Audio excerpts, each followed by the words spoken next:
catch up on the latest when it comes to the vaccine rollout now. And I'm joined by Dr. Chris Moy from the Australian Medical Association. He's the Vice President, joining us from Adelaide. Thanks for joining us, Chris.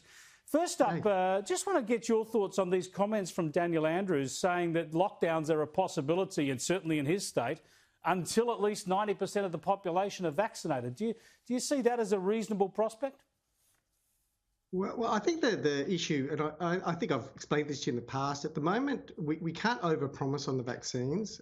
It's still quite a long process. I mean, we've had 140,000 land in Australia, and that's about 60 or 70,000 people that are going to be vaccinated, and we're talking about 20 to 25,000 people vaccinated. So it's a fairly long time that we're going to take to get people vaccinated.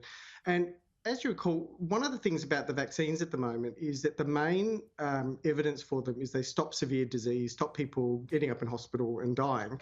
And that's really to protect you. So if you get the shot, you're protected.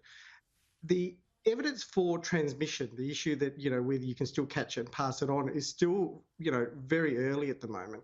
And whether we are going to get this sort of stopping transmission, herd immunity, is going to be another question. And that's going to be one for the longer term. So at the moment, it's very hard to work out whether there's going to be some percentage that's going to make it safe to stop it getting through the community. That's why we've got such a long way to go, because if we're having the states locked down on the basis of 2 locally transmitted cases per day, then obviously we're still going to be able to get that even when there are large numbers of Australians being vaccinated, especially if we've still got hotel quarantine going on.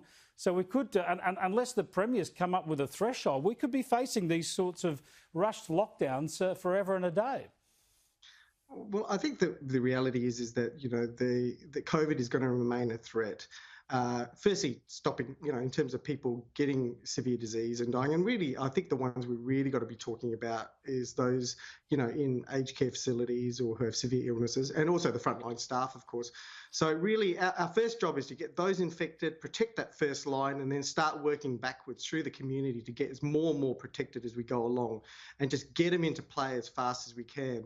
But it is still going to be a long time because it's a huge undertaking, and it is a Dunkirk-level undertaking for Australia that we're just about to go through. I want to come back to the vulnerable in a moment, but say for healthy people under 50, the chances of getting seriously ill from COVID-19 are minuscule. So by what factor are those chances reduced once you're vaccinated in those ages? Yeah, I mean, look, again, the evidence is that it's good evidence that it will stop you getting severe disease in any hospital. And I do understand the fact that your chance of death is low in the earlier age groups. But the evidence is that people can still end up very sick and end up in hospital for a long period of time. And that's the thing we're trying to stop. So if we can get as many people protected so that they don't get that severe, even any disease ideally, but severe disease, and we don't clog up our hospitals, suddenly the equation changes a lot for our community.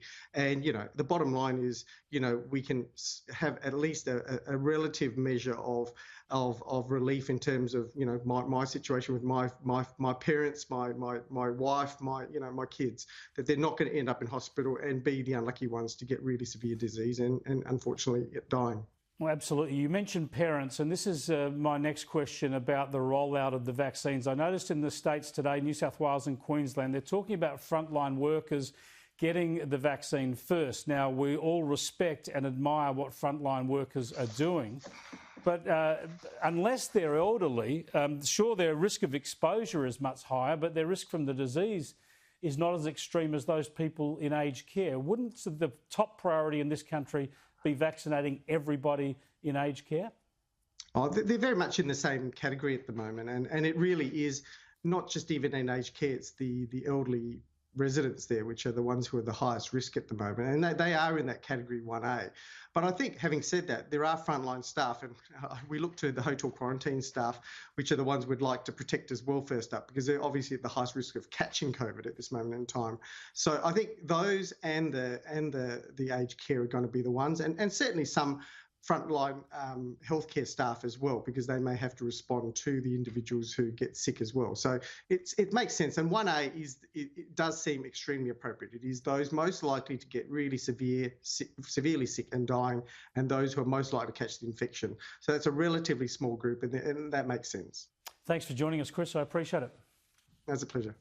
Dr. Chris Moy there from the Australian Medical Association on this massive rollout. It's going to take a long while.